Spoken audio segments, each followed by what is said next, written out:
കൊഞ്ച് ബിരിയാണിയാണ്. വൃത്തിയാക്കിയെടുത്ത കൊഞ്ചിലേക്ക് മഞ്ഞൾപ്പൊടി, മുളക് പൊടി, കുരുമുളക് പൊടി, ഉപ്പ് ചേർത്ത് നല്ലതുപോലെ ഒന്ന് മിക്സ് ചെയ്ത് കൊടുത്ത് ഒരു 10 മിനിറ്റ് റെസ്റ്റ് ചെയ്യാൻ വെക്കാം.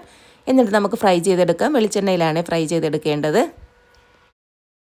ഒരു പാനിലേക്ക് വെളിച്ചെണ്ണ ഒഴിച്ചു കൊടുത്ത് 4 സവാള കട്ട് ചെയ്തതും കുറച്ച് ഉപ്പും ചേർത്ത് സവാളയുടെ കളറൊക്കെ നല്ലതുപോലെ മാറി വരുന്നത് ഒന്ന് വഴറ്റിയെടുക്കാം.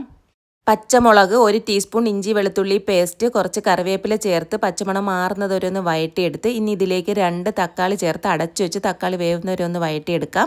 അതിനുശേഷം നമുക്കിതിലേക്ക് പൊടികൾ ചേർത്ത് കൊടുക്കാം. മഞ്ഞൾപ്പൊടി, മുളക് പൊടി, മല്ലിപ്പൊടി, കുരുമുളക് പൊടി, ഗരം മസാല ചേർത്ത് പച്ചമണം മാറി വരുമ്പോൾ ചെറുനാരങ്ങയുടെ നീരും കുറച്ച് മല്ലിയിലയും തൈരും ചേർത്ത് നല്ലതുപോലെ ഒന്ന് മിക്സ് ചെയ്ത് കൊടുത്ത് ഒരു ഗ്ലാസ് ചൂടുവെള്ളം കൂടെ ചേർത്ത് കൊടുക്കാം. ഉപ്പ് കുറവാണെങ്കിൽ ഉപ്പ് കൂടി ചേർത്ത് നമ്മൾ ഫ്രൈ ചെയ്ത് വെച്ചിരിക്കുന്ന കൊഞ്ച് ചേർക്കാം. ഇനി ഒരു മീഡിയം ഫ്ലെയിമിൽ അടച്ചു വെച്ച് നമുക്കൊരു 5 മിനിറ്റ് ഒന്ന് വേവിച്ചെടുക്കാം. പാനിലേക്ക് കുറച്ച് വെളിച്ചെണ്ണ ഒഴിച്ചു കൊടുത്ത് പട്ട, ഗ്രാമ്പു, ഏലക്ക, ബേ ലീവ്സ്, കറിവേപ്പില ചേർത്ത് ഒന്ന് ചൂടായി വരുമ്പോൾ നമുക്കിതിലേക്ക് തേങ്ങാപ്പാൽ ഒഴിച്ചു കൊടുക്കാം. ഈ ഒരു ഗ്ലാസ് അളവിന് 3 ഗ്ലാസ് അരിയാണ് എടുത്തേക്കുന്നത്. അപ്പോൾ നമുക്ക് 6 ഗ്ലാസ് വെള്ളമാണ് വേണ്ടത്. അതിലൊരു 2.5 ഗ്ലാസ് ഞാൻ നല്ല കട്ടിയുള്ള തേങ്ങാപ്പാലാണ് ചേർത്തേക്കുന്നത്. ബാക്കി വെള്ളം കൂടെ ചേർത്ത് കൊടുത്ത് ഉപ്പും ചേർത്ത് നല്ലതുപോലെ ഒന്ന് തിളച്ച് വരുമ്പോൾ നമുക്ക് 20 മിനിറ്റ് കുതിർത്തെടുത്ത കൈമ റൈസാണ് ഇട്ട് കൊടുക്കുന്നത്.